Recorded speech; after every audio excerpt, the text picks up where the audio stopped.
पदम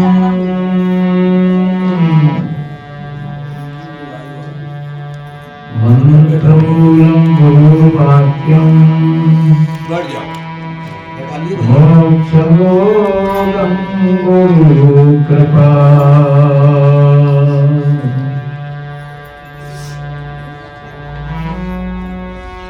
गुरु बिन ज्ञान उपजे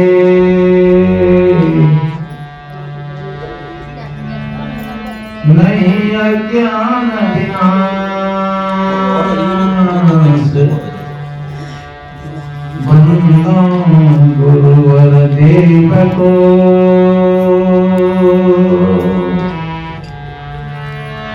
व्यासं ब्रह्मं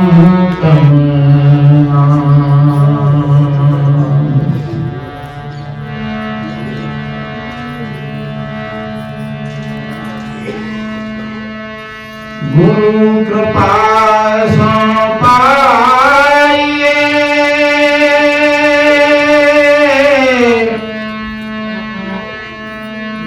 बुद्धि विमल विवेक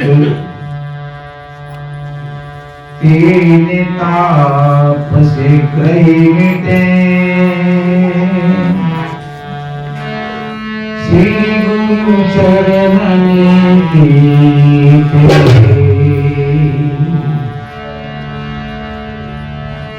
तीन ताप से मिटे श्री गुरु चरण की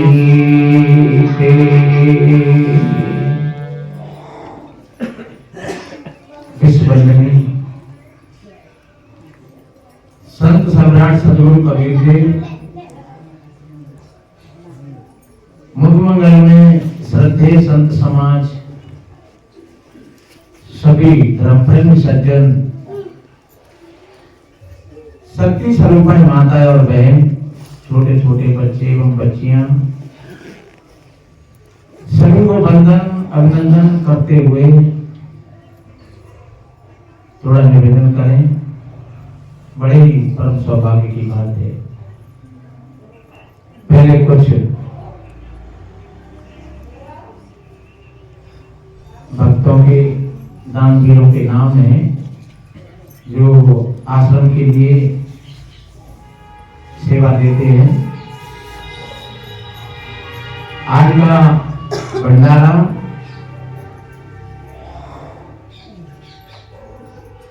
नरोत्तम सिंह व प्रहलाद जी, ग्राम गोकुलपुरा, कोरसा के पास, मुरैना, मध्य प्रदेश, 5100 रुपया उन्होंने भंडारे में सेवा दान किया। 1000 रुपया लाजपत जी, गोरखपुर, यूपी से सेवा दान में आया है। 1000 रुपया नहरी राम जी, ग्राम रेवई, बाड़ी, धौलपुर, ये कहीं बाहर काम करते हैं। पहले इन्होंने 1-2 बार सत्संग भी कराए थे अपने गांव में, तो अभी वो नहीं आ पाए, तो कहा महाराज हमारा कुछ आश्रम में सेवा दान लगा देना। 500 रुपया सर्वेश भाई, कीचौड़, जिला मुरैना, मध्य प्रदेश। 1000 रुपया श्याम बाबू नील रतन, गाजियाबाद। 1000 रुपया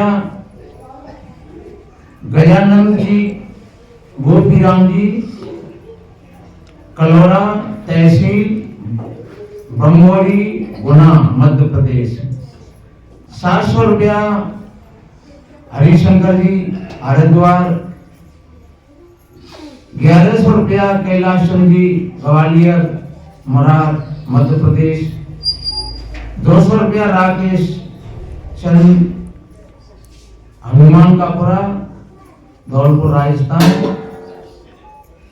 3100 रुपया रामदास जी, प्रजापति, ग्राम अम्बा, मुरैना। ये भी काफी समय से आ रहे हैं यहाँ और बेचारे खूब सेवा करते हैं। 200 रुपया शिवदेवी महात्मानंद की बगीची धौलपुर राजस्थान। 101 रुपया नथु देवी मोहल्ला पटपरा धौलपुर। 200 रुपया वासुदेव जी ग्राम घुसगवा मुरैना मध्य प्रदेश। 200 रुपया मीना देवी जगदम्बा कॉलोनी धौलपुर। 100 रुपया किरण देवी महात्मानंद की बगीची धौलपुर।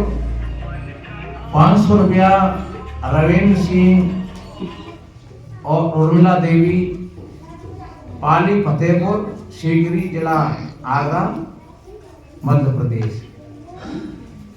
500 रुपया पप्पू भाई हैदलपुर धौलपुर। 200 रुपया सेवक भाई झंडी कोपरा शेमपुर धौलपुर। 500 रुपया सुशीला देवी इटावा यूपी। 200 रुपया रामवरण मुरैना तुलसीपुरा मध्य प्रदेश।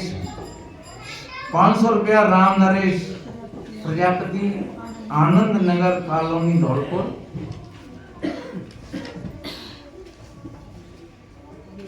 2000 रुपया लज्जाराम जी रेलवे ऑफिसर सेवानिवृत्त ग्राम पिपरी मुरैना मध्य प्रदेश।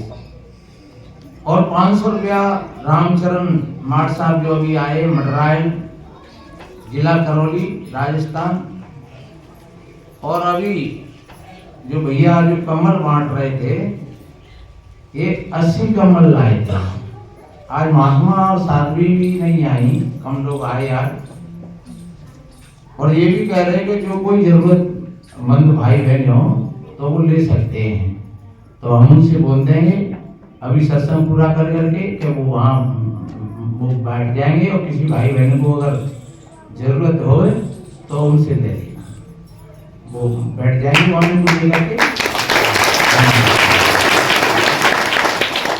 तो ये 80 कम्बल लेकर के आए। ये गिरिराज सिंह ग्राम उलायडी तहसील मुंडावर जिला अलवर राजस्थान से आए हैं भैया। पहले कभी एक बार आए होंगे, नैकात घूम गए होंगे तो वीडियो सुनते रहे। और एक शाम को एक अच्छी बात कह रहे कि महाराज हमने वो सुना था आपके प्रवचन में कि अगर 3 रोटी खाते हो तो 2.5 रोटी खाओ और आधी रोटी बचाओ। तो 4 परिवार हैं तो 2 रोटी तो बची जाएगी, तो 2 रोटियों से एक आदमी का काम चल जाएगा। तो महाराज जी बात हमको बहुत अच्छी लगी। तो देखो कितनी दूर से। अब कभी कभी एक शब्द में गाते हैं कि न जाने कौन से गुण पर प्रभु जी रीझ जाते हैं, न जाने कौन से गुण पर प्रभु जी रीझ जाते हैं। कितनी बढ़िया बात है। कोई भी भक्त है और पता नहीं है किसी महात्मा की बात कब किसी के गहरे में उतर जाए, और गहरे में उतर जाती है तो छोटी बात भी बहुत बड़ी हो जाती है। और नहीं उतरे तो आप बैठे रहो। हम बहुत स्वर्ग पताल की बातें बताते रहे, कहते रहे और आप बैठे रहे। आपका मन कहीं डोल रहा है, कहीं घूम रहा है। और ऐसा नहीं है, आजकल वीडियो पर जो नेटवर्क चल रहा है इस पर जो भाई लोग हैं तो वो सभी संतों के प्रवचन सुनते हैं, चाहे वो नितिन साहब हों, चाहे वो ब्रागदास हों, चाहे वो रामपाल जी हों, चाहे हमारे सदगुरु श्री अल्लाह साहब जी हों, चाहे और भी हमारे चल रहे हों, तो सब लोग सुनते हैं। आजकल कोई ऐसा और खूंटी से बंद करके रहना भी नहीं चाहिए, सबका सुनना चाहिए और सबको सुन करके फिर उस पर विचार करना चाहिए। कभी भावनाओं में नहीं बहना चाहिए। जो भावनाओं में बह जाते हैं तो वो उनका ज्ञान ज्यादा प्रखर नहीं होता है। उस पर विचार करना चाहिए कि वास्तव में ये कह रहे हैं और ये कह रहे हैं, तो कौन सी बात में दम है। तो जो इस पर विचार कर लेते हैं तो वो फिर कहीं भटकते नहीं है। जो स्वयं विचार करने की थोड़ी सी शक्ति आ जाती है। तो भैया बोल रहे हैं कि महाराज आपकी वाणी और श्री अभिलाष साहब जी की वाणी का बड़ा मेल मिला। तो हमने कि वो तो भैया हमारे सदगुरु के समान रहे, हमारे गुरु जी और वो समकालीन के महापुरुष थे। हमारे गुरु जी भी बड़े त्यागी और वैरागी महापुरुष थे और संग्रह वृत्ति नहीं थी और विद्वान भी थे। तो भाई बहन सुनते हैं, चारों तरफ की वाणियों को सुनते हैं और सुनना भी चाहिए, सबका सुनना चाहिए। कल एक हमसे बोल रहे थे, कोई महाराज रामपाल जी के भक्त होंगे, तो बोल रहे थे कि महाराज आप ठीक नहीं कर रहे हो। हमने की क्यों? कि अभी आपको किसी सदगुरु की आवश्यकता है। हमने कही तो भैया हमें तुम बताए दो सदगुरु कहां पर है। कि वो रामपाल महाराज जी। मैंने कहा कि तो इसका मतलब आपका दिमाग खराब है तो पूरे संसार का दिमाग खराब है। ये कैसे? हमने कहा जो स्वयं इतना आतंकवाद हुआ था, अब भी वो जेलों में पड़े हुए हैं, उनका लड़का भी जेल में है, 15 लोग और जेल में, आजीवन कारावास हुआ है उनका देशद्रोह में, और संस्कृति के भी विरोधी हैं। तो तुम्हारे कहने से पहली बात तो ये आप जगतगुरु कहते हो, तो आज तक जगतगुरु दुनिया में कोई हुआ ही नहीं। जगतगुरु का मतलब होता है जो जग का गुरु हो, और जगतगुरु कोई होता ही नहीं। चाहे कोई शंकराचार्य रहे और लोग लिखते हैं जगतगुरु शंकराचार्य, लेकिन वो भी जगतगुरु नहीं है। जगतगुरु कैसे कहा जाएगा?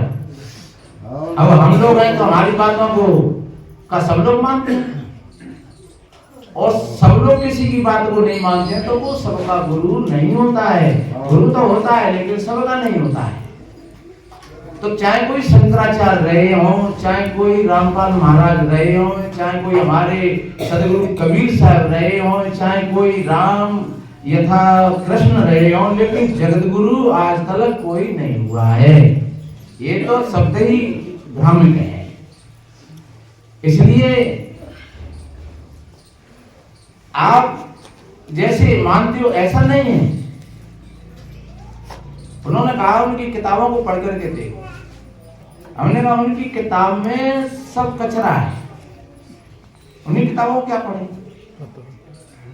जैसे ऐसे उन्होंने लिखा है जैसे कहीं नाक काट करके कान की जगह पर लगा दी, कान को काट करके नाक की जगह पर लगा दी, है आगे का मुंह पीछे को कर दिया, पीछे का आगे मुंह कर दिया। ये कोई वेद शास्त्रों की बात है? अरे वेद शास्त्रों की बात हो, चाहे सदगुरु कबीर साहब की बात हो, चाहे किसी भी महापुरुष की बात हो, उसका न्याय सम्मति अगर अर्थ होता है तब तो वो उसका सम्यक अर्थ होता है। और कहीं का हिंद कहीं का रो रहा और भानुवती ने पुनः जो रहा, तो इस तरीके से नहीं। तो हम तो धन्यवाद देते हैं जो ऐसे विवेकी लोग हैं जो शब्द पर विचार करते हैं। अब कोई कहेगा भैया पहले पशुओं के सींग थे, पहले पशुओं के सींग थे तो अब क्यों नहीं है? नहीं, पशु का तो अब में पर कसूर के नहीं है। जैसे गधा है तो गधा के सींग कहते हैं कि गधा के सींग नहीं होते हैं। अब कोई कहेगा पहले हाथी, पहले गधा के सींग थे लेकिन अब नहीं है। तो ये बात बिल्कुल मिथ्या है, काल्पनिक है। अरे गधा के सींग पहले भी नहीं थे और आज भी नहीं है और आगे भी नहीं। लोग कहते हैं सतयुग में तो पशु और पक्षी बात करते थे। नहीं, जो पशु पक्षी पहले भी बात नहीं करते थे और अब भी नहीं करते और आगे भी नहीं करेंगे, हम अपनी भाषा में कुछ बोलते हैं, जरूर अपने खाने के लिए भी बोलते हैं, आपस में वो प्रेम और मोहब्बत की भाषा भी बोलते हैं। पर मुझे कहना नहीं कि खग समझे खगड़ी की भाषा। कुत्ता की भाषा को कुत्ता ही समझेगा, पक्षी की भाषा को पक्षी समझेगा, या फिर हमारे पास कोई पशु जानवर रह रहा है ज्यादा तो फिर हम समझ लेंगे वो इशारा कर रहा है तो ये भूखा है कि प्यासा है, ये काय की कह रहा है, तो हम समझ लेंगे उसकी भाषा को। पर इस तरीका से वो उर्दू, संस्कृत और हिंदी और व्याकरण नहीं बोलेगा। हाँ, उसकी अपनी भाषा है। तो इसलिए मेरे बहन भाइयों, किसी की बात को एकाएक नहीं मान लेना चाहिए और हमेशा अपने मन को मजबूत करना चाहिए। अभी हमारे मार साहब कह रहे, इनके बहुत पीड़ा थी, अब भी होगी, और आंख खराब हो गई है। और ये मास्टर रहे हैं, ये साधारण नहीं रहे, वैसे गंवार वैसा, पर अब आंख खराब हो गई है। तो कह रहे कि महाराज की कृपा हो गई। तो कृपा संतों की जरूर होती है, ऐसी बात नहीं, कृपा होती है। अपने मन को ठीक तरीका से समझ लेना चाहिए। पहली कृपा तो यही है कि आप संतों की वाणियों को ठीक ध्यान से सुन रहे हो। सुनने का नाम है सत्संग। ये सत्संग को आप ठीक ध्यान से सुन रहे हो और इस सत्संग की बातों पर तुम चलोगे सही लाइन पर, तो मैं कहता हूं आपके जीवन में खुशहाली आएगी, जरूर आएगी। आपकी चिंता, भय, टेंशन और जहां तक कि आपकी बीमारी भी, क्योंकि बीमारी 99% मन की होती है, और अगर मन ठीक हो जाए तो एक बार के लिए शरीर अगर बीमार भी हो जाए तब भी कोई फर्क नहीं पड़ेगा। हमारे एक महात्मा थे निर्मल साहब जी, कभी कभी बुखार चढ़ता, सांस का मरज था और सी हूं बोलते रहते, और जब ढोलक पर बैठ जाते तो हम कहते महाराज जी, साहब जी, आप तो बहुत परेशान रह रहे हैं। ये परेशानी काय की है, अब जी तो चल रही है, तो चल रही है। और आप तैजों की बात मानोगे, कभी कभी पूरी रात में ये कहता कि कहीं ऐसा नहीं हो जाए कि महात्मा ढोलक देते ही देते और रह जाते, ढोलक बजाते ही बजाते और कोई बैठे रह जाए, ऐसा नहीं हो जाए कभी। 4-4 घंटा 6-6 घंटा एक धार ढोलक बजाना, और कितनी तकलीफ थी, दवाइयों से झोला भरा गया था। पर वैसे रोत नहीं है कि वो भैया बचैयो भैया, के मरो भैया, के जिलाओ भैया, के बुलाओ भैया, और काम के समय पर सही एकदम, चाहे कुछ भी है और तैयार एकदम फिट। तो कहने का तात्पर्य बीमारी मन की होती है। अगर आपका मन बीमार है, आप खाट में पड़े हो तो पड़े हो। सवेरे हमने एक महात्मा से फोन करो कि महाराज साहब जी में तो बुखार चढ़ रहा, मैं ना आए रहा आज। अरे मैं कहीं बुखार नहीं आ जाए, और फिर चले आए और हमारे पास आए। हमने कहा बुखार, अरे कि रात चढ़ जाओ, तो रात गई, रात चढ़ो बुखार तो रात निकल गई, और रात की बात है हो जाए तो बैठो खाटों में पड़ो। रात आ गई होगी, रात उतने का तकलीफ हो गई होगी, तो जागो मुझे दे रही है, रात में बुखार आ गया तो दिन में आ जाए। तो इतनी शरीर में, अपने मन के अंदर में इतनी मजबूती होनी चाहिए कि जी कोई जरूरी नहीं है कि जो हमारा समय निकल गया, जो पल निकल गया, जो घड़ी निकल गई, कि वो फिर दोबारा आ जाए। वो दोबारा नहीं आएगी। चाहे कितने बड़े से बड़ा खतरा था और वो निकल गया, फिर काफी लोग भाई अपने हृदय में बनाए रहते हैं और कपते रहते हैं, भैया फिर नहीं ऐसे, भैया फिर नहीं ऐसा हो जाए, कि फिर नहीं ऐसा हो जाए, और फिर होता नहीं है कभी भी। जो हमारी श्वास निकल गई, जो हमारे विचार निकल गए, वो फिर से नहीं आते हैं। जो समय निकल गया, जो कल का सूर्य था, वो सूर्य आज भी है, लेकिन कल का जो निकल गया वो आज नहीं है। कल का जो सुबह था वो कल ही था, आज का सुबह है वो आज है। कल की जो शाम थी वो कल की थी, आज की जो शाम है फिर आज की है, और फिर कल की आएगी वो कल की आएगी। ये जीवन परिवर्तनशील है,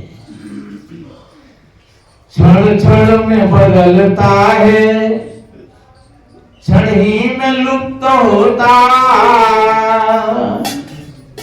क्षण क्षण में बदलता है, क्षण ही में लुप्त होता। मिट्टी के घट में, मिट्टी के कच्चे घट में जल ठहरता नहीं। मिट्टी के घड़ा में अगर आपने पका नहीं है उसमें पानी भर दिया तो पानी भर करके निवृत्त नहीं हो पाए और तब तक घड़ा